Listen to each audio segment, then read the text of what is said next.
পবিত্র ঈদুল আজহাকে কেন্দ্র করে শেকড়ের টানে রাজধানী ছেড়ে আপন নিরে ফিরতে শুরু করেছেন সাধারণ মানুষ।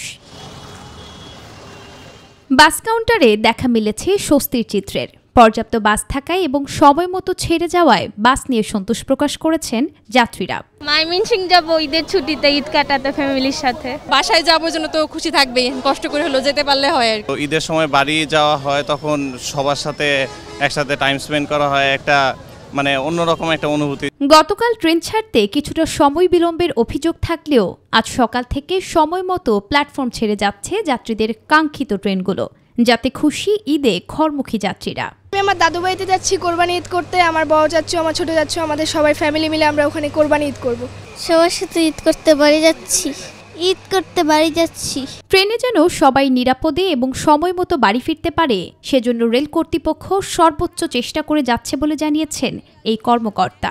আমাদের নিরাপত্তার ব্যবস্থা জোরদার করা হয়েছে, বিশেষ করে চেকিং কার্যক্রমটা 3 ধাপে করা হয়েছে। আগের মতো আমরা হেল্প ডেস্ক খুলেছি বাংলাদেশ রেলওয়ে, যে কোনো তথ্য বা ওখানে পেতে পারেন। আর আমাদের সাথে বাংলাদেশ রেলওয়ের যে নিজস্ব নিরাপত্তা বাহিনী RNB আছে, GRP আছে, সবার সম্মিলিত সহযোগিতায় আমরা একটা সুন্দর ঈদ যাত্রা উপহার দিতে পারবো বলে আশা করছি।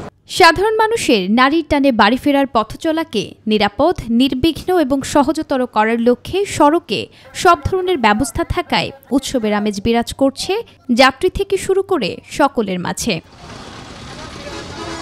নুসরাত শারমিন, মাই টিভি, ঢাকা।